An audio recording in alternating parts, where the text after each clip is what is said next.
From Storm Tracker 6, this is Forecast First, sponsored by Auto Owners Insurance. Simple human sense. We had another gloomy day in the forecast. Our daytime highs got into the 50s, 59 degrees in Charlotte, 58 in Lansing, and 58 in Jackson as well. Temperatures haven't really strayed from there, and we're still seeing those gloomy skies and even some rain showers down into Hillsdale and even Grand Ledge. Temperatures are still into the mid-50s. We're also seeing those rain showers slowly starting to come to an end as this low pressure system moves its way out, and we'll finally see some sunshine in the forecast, but that comes with a little bit of some chances for some rain showers for a little bit longer for tonight. I think we're still going to see just a little bit more rain for the rest of this evening. It isn't until we continue to see those improvements that we'll continue to see temperatures into the 40s for tonight with a little bit of some clouds, a chance for maybe a sprinkle here or there, but tomorrow we'll be into the 70s with some sunshine. All the full details coming up in just a little bit. 6 News at 6 starts right now. WLNS is here for you, celebrating 75 years of bringing you the news with 6 News at 6. It's Election Day, and voters in Eaton County are deciding on a new and smaller millage proposal that will impact public safety. It's our top story at 6. Thank you for joining us. I'm Siobhan Klepfer. And I'm Sherry Jones. If passed, the proposal would provide funding for the Sheriff's Department, the Prosecutor's Office, and Animal Control. Voters have been at the polling places across Eaton County since 7 o'clock this morning. That's where we find our Zach Priest. He's joining us now with a live report from the polls. How's it going, Zach? Yeah, here at the Delta Enrichment Center, voters have been going in and out ever since I got here, casting their votes on this public safety millage. And those votes, well, they're going to have a direct and a serious impact on the future of law enforcement right here in Eaton County. Now, it was only a couple of months ago when a similar millage was voted on, and the results of that voting came back no. That millage would have raised taxes by about $18 a month on average. Now, this new modified millage focuses on public safety, and officials say it would only raise taxes by about $12 a month. Some officials, like prosecuting attorney Doug Lloyd, say his department needs this millage to pass. Otherwise, they'll have difficulty handling their current caseload that they're facing. However, some Eaton residents are against the millage because they say the government hasn't been responsible with its funds. I spoke to a voter today who doesn't think taxpayers should be the ones to pay the price. Well, I've only lived in the area 5 years, and they've asked us for millage increases 3 times. Yeah, that seems like they're having issues budgeting. I don't really think it's going to go well in the terms of approval because the timing is wrong. And if you have not voted yet, polling places all across Eaton County are going to be open until 8 o'clock tonight, so it's not too late to cast your vote. And we expect results to come in sometime between 9 and 10:30 p.m. tonight. And of course, we will make sure to get you those results as soon as possible. Back to you. All right, Zach. Well, that's not the only election to watch today. That's right. Several mid-Michigan communities have funding measures on the ballot. And most of those proposals deal with local school districts. Weberville, Vandercook Lake, and Pittsford area schools are all asking for renewals to their operating millages. Pittsford area schools and Laingsburg community schools are asking for sinking fund millages. And school bond proposals were put forward for voters in St. John's, East Jackson, and Perry Public School Districts. Meanwhile, Leone Township is asking for a renewal of its public safety millage. When the polls close, you can find the results for those races on our website, WLNS.com.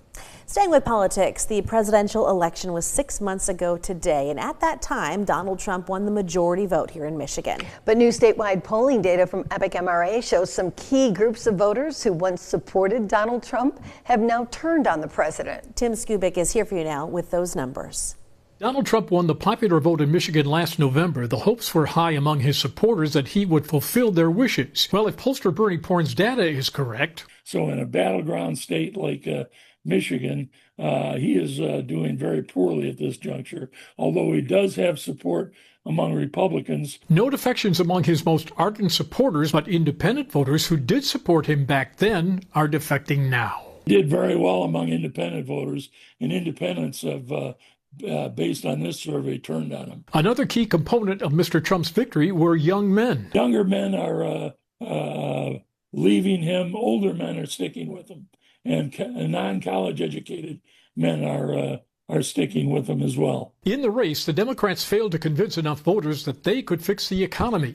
Now, only 38% of the voters feel the president is fulfilling his promise to do just that, including 53% who oppose his tariffs that have auto executives losing sleep overnight. On the immigration issue, however, Mr. Trump does the best. 48% say yes to his policies, 48% say no. In comparison now, Governor Gretchen Whitmer has a favorability factor of 54 plus and 38 negative, and it appears that the political flack she suffered through as a result of that visit to the Oval Office didn't hurt her at all. They knew that she was going to Washington, and I'm not sure they really caught the importance of being shown in the Oval Office at the same time that other things were happening. The White House argues about all this. It doesn't care much about the polls, and in the long run, they argue the voters will get what they voted for. Here for you in Lansing, Tim Skubic, 6 News. Thank you, Tim. Deputies in Hillsdale County are investigating a crash that resulted in the death of a teenager. It happened around 7 o'clock yesterday evening near the intersection of Genesee and Bunn Roads, northwest of Jonesville. The sheriff's office says a 16-year-old boy was driving a pickup truck eastbound when he lost control, left the road, and hit a stump. The driver and another boy in the car suffered minor injuries, but an 18-year-old passenger, we're told, was thrown from the truck and critically injured and then died later at the hospital. Police say none of the people involved were wearing seatbelts. Michigan State University is in the middle of its graduation ceremonies for thousands of Spartans, but not everything is going smoothly. Take a look. Michigan State University Police and Public Safety want your help identifying this man. He is a person of interest connected to an assault that happened during a commencement ceremony at the Breslin Center on Sunday. Police did not say he is a suspect in the case, only that they want help finding him. The number for the MSU Police Department is on your screen. Call in a tip if you know anything that could help. A group of people advocating for prison reform here in Michigan wrapped up its 8-week course for lawmakers called Taco Tuesdays. In this case, TACO stands for transparency, accountability, culture change, and oversight. The group Citizens for Prison Reform held its educational series for legislators since Sunshine Week in March, which emphasized government transparency. It wrapped up today at Central United Methodist Church in downtown Lansing. It's a terribly broken system. It's not working for anybody. It's not working for people who are incarcerated. It's not working for the people who work in the system. It's not working for the families. And unfortunately, it's the kind of political issue that no one wants to tackle. Citizens for Prison Reform wants improved conditions in Michigan prisons and treatment instead of punishment for offenders with mental health conditions. MSU leaders and partners are in Detroit tonight, getting a closer look at the university and extension facilities operating in Michigan's largest city. It's called the Spartan Bus Tour. MSU President Kevin Guskowitz has shared photos of the tour online, including visits to the MSU Community Music School, MSU Extension Research Facilities, and even auto parts suppliers that work with MSU. Guskowitz says Detroit is not just a city that MSU visits. Quote, it's a vital part of who we are as Spartans. From Storm Tracker 6, this is Weather First, sponsored by Auto Owners Insurance. Simple human sense. Well, last night we had a very pretty sunset across the area, and that includes in Eaton Rapids. We saw some very pretty reds and yellows in the sky. Well, tonight we're not going to see some sunset pictures. We're going to see some rainy pictures as we continue to see some rain showers moving into the forecast area wide. If you would like your picture featured, send us your picture at WLNS.com/share, and your picture could be featured every evening at 6 p.m.